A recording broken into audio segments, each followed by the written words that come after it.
Hey everyone, today we're going to talk about something Albert Ellis, the founder of Rational Emotive Behavioral Therapy and Smart Recovery, called irrational beliefs.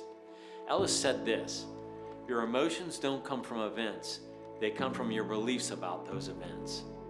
In recovery, this is huge because if you can learn to recognize your irrational beliefs and challenge them, you can dramatically reduce your cravings, your shame, your hopelessness, your anxiety, your anger, and your risk of relapse. So, today we're going to just break it down in a way that makes sense. First of all, what are irrational beliefs? They're the rigid, extreme, unhealthy thoughts that feel true but cause unnecessary suffering. Ellis would describe them as musts, you must do something, or shoulds, or have tos, or catastrophizing all the time, awfulizing.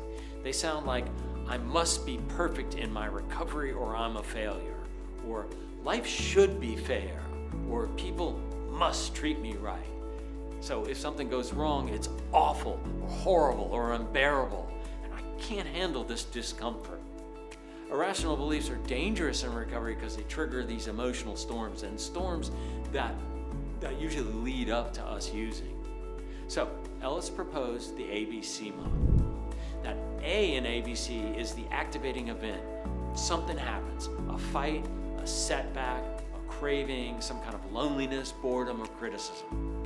B is the belief. It's what you tell yourself about what happened. Like, oh, that happened, and it makes me feel worthless. I can't do this. It shouldn't be happening. Nobody cares. This is unbearable. And C would be the consequence. Your emotions and your actions come from your belief, not the event. So you feel anger, shame, hopelessness, relapse thoughts. Ellis's key point: you can't always control A, the event, but you can challenge B, the belief about that event, and then C, change how you think about the whole thing. So let's look at how to recognize irrational beliefs in recovery. So we're going to look for these signs. Number one, extreme words.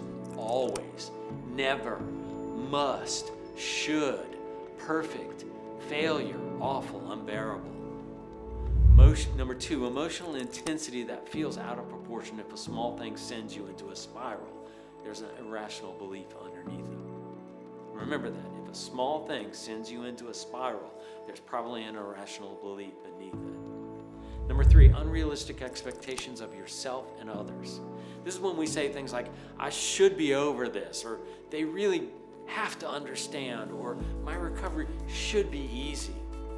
Number four, catastrophizing. This is like turning one setback into a life-ending crisis. Oh, it's the end of the world.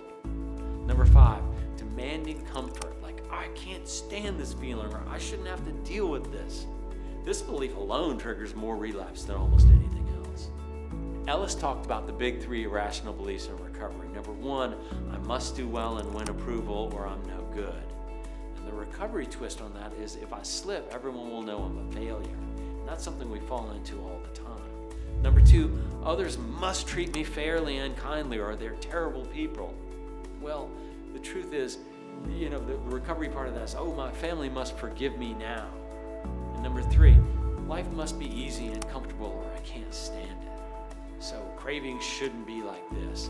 They shouldn't be this hard, and I can't take it. So these three beliefs drive most emotional pain in early recovery. So let's see how we might challenge the irrational belief and give a D, E, and F for the ABC model. So we look at those irrational beliefs and we dispute the belief. You literally argue with it. You ask yourself, where's the evidence? Is this belief logical? Is this belief helping me or hurting me? And what's a more realistic way of looking at this? So, to give a really good example of this, you say, oh, I can't stand these cravings. The D, the dispute on that is, yeah, you can stand them. You've stood worse. They are comfortable, but they're not truly unbearable. And now let's look at the E, the effective new belief. So we want to replace the irrational thought with the rational one. For example, I slipped. I'm hopeless.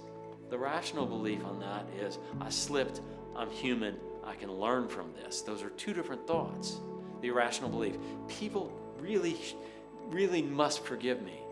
So the rational thing is, I hope they forgive me, but I can't control them. I can only control my recovery. You see how that's different? What about this irrational belief? Life shouldn't be this hard. Well, the rational thought on all of that is life is hard sometimes. I can handle this discomfort without using. Finally, let's look at the feelings aspect, the F on this. When your beliefs change, your emotions change from panic to feeling grounded, from shame to responsibility, from hopelessness to resilience, and from cravings to tolerating discomfort. This is the heart of the rational emotional behavioral therapy in recovery, and that's what started this whole smart recovery process. So let's look how to practice this every day.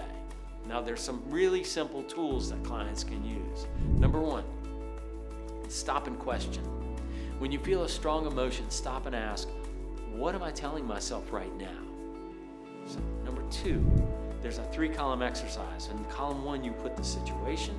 Number 2, the irrational thought about that. And then in number 3, the rational thought, the reality testing tool. What would I tell a friend in this situation? We can also use this tool. Give yourself permission to be imperfect. Ellis said the biggest mental health skill is accept yourself unconditionally. Also, you can practice tolerating discomfort. Instead of saying, I can't stand this, say, this is hard and I can stand it. This shift alone saves lives.